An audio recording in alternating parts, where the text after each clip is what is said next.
is my pleasure to introduce to you Lorne Babiuk. He is the Vice President for Research at the University of Alberta, Canada. As Vice President, he has consistently fostered research that crosses traditional disciplinary boundaries by, for example, supporting collaborations between social scientists and medical, agricultural, and engineering researchers. Before joining the University of Alberta, Lorne built up a research institute, the Vaccine and Infectious Disease Organization, VIDO, at the University of Saskatchewan, which became internationally recognized as a leader in new vaccine development. Lorne holds a master's degree in soil microbiology and a PhD in virology from the University of British Columbia and DSc from the University of Saskatchewan's Department of Veterinary Microbiology. He joined Board of Trustees of ILRI in November 2010. Lorne, it's my pleasure to invite you to make your presentation. Thank you very much. Thank you, Bonnie, for that introduction, and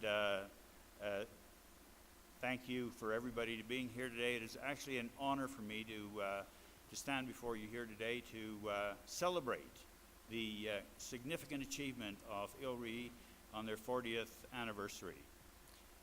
What I would like to do is very briefly talk to you about how healthy animals can actually improve the health and welfare and the economy of people. Clearly, there are a number of challenges, and you have heard some of these challenges today, but I just want to very briefly summarize them. As you'd heard earlier, currently about 1 billion people go to bed hungry every night. However, that's not the end of the story, because you also heard that by 2015, there will be probably at least an additional 2 billion people. So therefore, we're going to need to increase food production to feed these additional 2 billion people. And the last time I checked, they were not making more land. And in fact, if you look at with climate change, there's a prediction that a significant amount of land is actually going to be decreased for animal production, for livestock production, for crop production. And in fact, I read the other day that with the rise in oceans as a result of climate change, probably about 150 million people in Bangladesh alone will be displaced. So you can see the challenge that we have, and again, investments in agriculture have not been have kept up as much as we'd want. We have increased food prices, and again, if you have more people and less land and less food, the prices will continue to go up. However, we continue, as you've heard today, a need for increased protein, and the developing world increased demand for animal protein is increasing actually much faster than in the developed world. And livestock are obviously a very, very useful source of nutritious food, milk, meat, and fish. However, livestock are also useful for a lot of other purposes we heard today, and in fact, I've heard it referred to as the walking bank. So this is really, livestock are an important component for the economy of a large number of people, and approximately 500 million smallholders support about 2 billion people through livestock. And the interesting part is almost 2/3 of the poor smallholder livestock keepers are women. And so livestock is an absolutely critical component for their livelihood, for their economic well-being, and for their children. Now, we have technology available to be able to increase the amount of food production. Some of it may be controversial, especially genetic engineering. So I said here it can be a challenge, but it can also be a savior. And I would like to leave you with my last point on the slide is healthy animals equal healthy food, equal healthy productive people, and increased economic stability. And I told you that the demand for meat consumption is increasing more in the developing world than it is in the developed world. And this slide just really demonstrates the trajectory on which the increase in food or animal proteins are being used in the developing world. And if you look at it, the livestock keepers in the developing countries are in a relatively broad band, where about 600 million are in South Asia and 300 million in sub-Saharan Africa, which comprise about 1 billion people which earn less than $2 a day, and they depend on livestock. And so that is the area that we're trying to be able to improve the livelihood of these livestock and also the livelihood of the people that live in these areas. And again, you heard this morning that smallholders produce a large percentage of the meat. You can see the beef percentage, the chicken, especially the chicken, about 70 to 90% of the chicken are produced by smallholders. And this is absolutely critical because of the fact that a number of these animals may die from a number of infections. And again, if you have 3 goats and one of them dies, that's a third of your entire economic viability. So the challenges are we have mortality due to infections, we have infectious diseases may limit the area of livestock production, and again, there's a lot of economic costs as a result of livestock diseases. And here's just an example. Rinderpest, fortunately, is one of the diseases that's been eradicated, but it limited trade and exports and had a huge economic impact. And these are all just numbers to show you, I'm not going to go through them, but many diseases that have been identified in the world, sometimes just very short. In Canada, for example, we had BSE, which affected 12 cows, cost the Canadian economy $1 billion. So you can see the tremendous impact that infectious diseases have on the global economy. We're hearing all about Ebola now. What a huge impact that's having. And then there are these emerging diseases that continue to occur year after year. And in fact, in the last 30 years, there have been 30 emerging diseases. That's approximately 1 every year. And approximately 70%, in fact about 74%, of new emerging diseases are zoonotic. So this means that they are transmitted between animals and humans, and from humans and animals. This has huge economic consequences on farmers and producers. It affects international trade. It affects the price of food. And because they are zoonotic, they have a huge impact on human health. And I also want to demonstrate that indeed, the diseases don't just go from animals to humans, but also back from humans to animals. And I'll give you a little story here. This actually happened at the University of Alberta, where there was a party on a Friday night. There was one person at that party happened to have H1N1. Of course, a lot of people got exposed to H1N1, but unfortunately, some of the people at the party worked at the University of Alberta pig facility, and by Wednesday, the pigs started coughing, and we sequenced the virus, and it was exactly the same virus that was in the human. So that's why I want to say it goes from animals to humans, but also goes from humans to animals as well. So we have technology that is being developed in the developed world, but also has a tremendous opportunity for use in the developing world. And I'll talk about 3 different, very brief technologies: one vaccination, one in breeding disease-resistant animals, and marker-assisted management to produce better quality carcasses. So, whoops, you want to follow the program, make changes? No. Sorry. Okay. Vaccination, in my opinion, has been one of the most cost-effective approaches to management of infectious diseases, and there's been a tremendous amount of literature showing how effective vaccination has been in reducing economic losses. In fact, it's been stated that vaccination has saved more lives than all other therapeutic interventions in the world. So we have a great opportunity. I'm going to talk a little bit about a problem that we're actually working with, and this is a number of diseases. Lumpy skin disease is a disease that affects cattle. It's a pox virus. Sheep and goat pox, you can see the distribution around the world. Rift Valley fever, and pestis de petite ruminants. These are the viruses that diseases we're looking at, and the solution to these diseases is to develop a thermostable vaccine. More importantly, one vaccine that can be used in multiple species and that can protect against a number of diseases in these different species.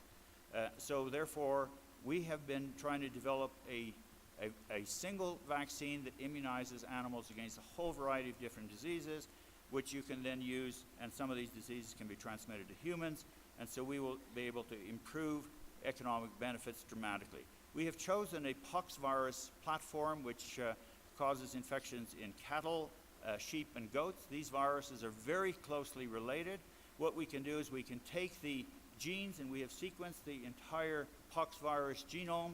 We can take, with very sharp scissors, we can cut out a specific gene, and as a result of that, this virus is no longer able to replicate, or not able to cause disease, but it can still replicate in the animal and induce protection. And here's an example. If you cut out the genes, all of the proteins, all those little spikes on the outside are still there that are going to induce protection against that infectious agent.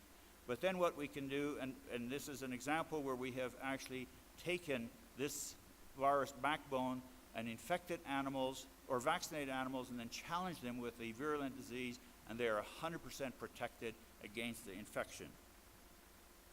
Then we can take this same virus, wherever we cut out those genes, we can put genes from other viruses into that platform, and now you can have a vaccine that will protect against 3 or 4 different diseases, and you can see on the outside the different spikes are different colors. That means they're protecting against the different diseases that are inserted into it.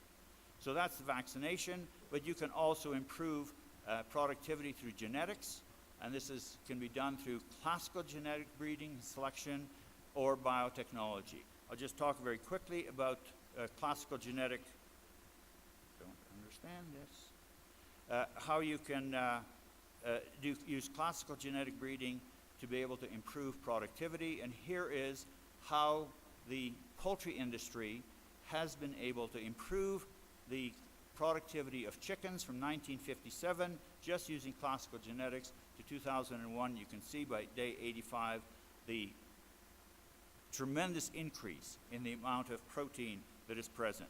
Similarly, you can do that in livestock as well, and if you understand the genetics of the animal, you understand the genetics or the components of the feed that's going into the animals, you can tremendously improve feed efficiency and production of these particular animals.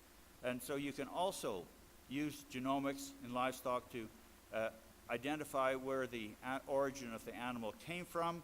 You can identify carriers of genetic disease. You can manage genetic health and diversity, and you can also determine the genetic potential of that animal at birth. For example, some animals may never ever marble the quality of meat that you want, so you might want to put them into the marketplace as hamburgers. Others you might want to be able to make very nice steaks out of it. And these are all genetic markers that we can now use to determine what is the quality of the carcass. We use these types of microarrays, which are just little pieces of nucleic acid that are situated on a screen. This one is been deposited by a cow, but we can put it on a little chip, and you can now genotype the particular animal very, very quickly. And so therefore you can convert DNA sequences into useful genotyping tools. You can analyze thousands of animals and convert these into predictions of how that animal will function in the environment under different circumstances. And you can convert this code into decision-making tools to improve efficiency of the quality and of meat production. And then you can also ensure that these animals are marketed in the appropriate way. For example, using this market assistance management, you don't know which animal is the one that's going to give you good quality meat, so they might all go to hamburger or they might go to steaks. What we can now do is we can actually take this animal, look at the carcass, use those chip bases, and you can determine the poor quality meat can go to hamburgers, and I'm not having anything against McDonald's here that I'm saying they have poor quality meat there, but it's a different quality meat, or you can go to the specific high-end restaurants, and so you can get a much better price for your particular animals. And so therefore, we think that you can convert quality animals through these genomic tools to money in the producer's pocket. So in conclusion, increasing food security is critical, and it's going to become even more critical as the population increases. I hope I showed you very, very, very briefly the technology is available that we can benefit society, and adoption of this technology may be a challenge in some cases, especially genetically modified vaccines, if people decide that genetically modified vaccines are not acceptable. But again, we need to work with the governments and policies to ensure that these are accepted and educate the world of what the benefits are. And I think the developing world is poised for great human development opportunities and challenges. But as I started earlier, I want to end healthy animals equal healthy people, equal healthy environments, and stable economic environments. I think that we can do that, and I congratulate ILRI, and I know they're going to continue on this path of development for society. Thank you.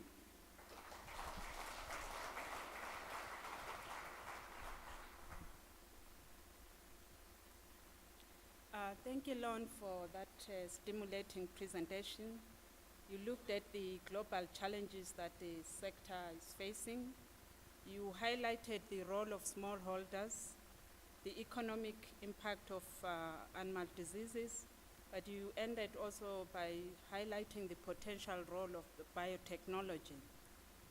You have saved us a few minutes, so we have a window to take a few questions from the floor.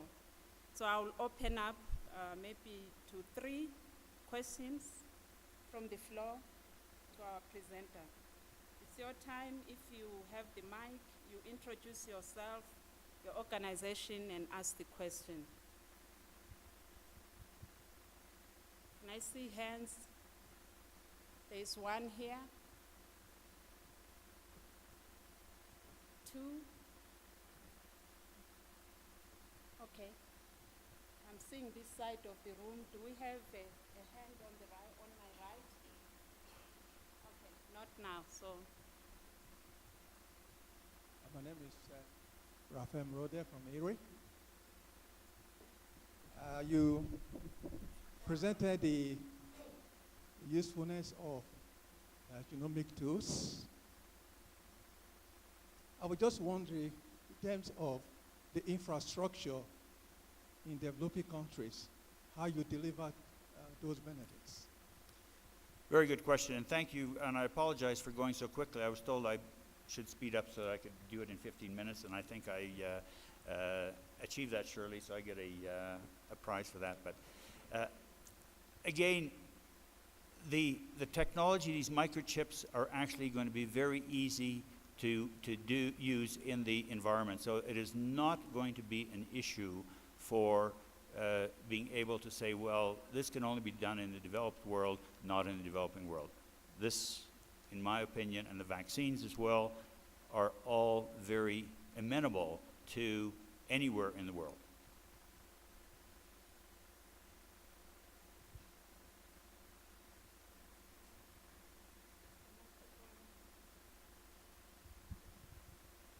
Thank you. Hank Fitzhugh, ILRI alumni. Lorne, I really, as an animal breeder, animal geneticist, I really appreciated the emphasis you put on the potential for improving productivity through genetics. I wonder about your views on taking advantage of the genetic resources available in developing countries, the indigenous animal genetic resources, that over the millennia have been primarily selected for fitness, and pulling those fitness genes out and combining them in different ways with the production. In fact, that's the absolute necessity. You can't go and bring, and I mean, we've had examples of bringing really nice, exotic, productive animals into an environment which they succumb to disease, they succumb to temperature issues, they have all kinds of other stressors. So we need to capitalize on those productive genes that have evolved over a number of years to adapt them and insert other genes or crossbreed with other genes that are actually going to improve the productivity. So that's really the absolute benefit. I mean, all the poultry, those that I've shown you, I mean, those are all pure classical genetics. The hybrid vigor of animals crossing specific breeds. You can take two breeds that are here in the developing world that have already adapted adapted to the environment. You can crossbreed them and select again using these chips which are the ones that are going to be the most productive, and then start breeding in that regard. So I think the sky's the limit in my view.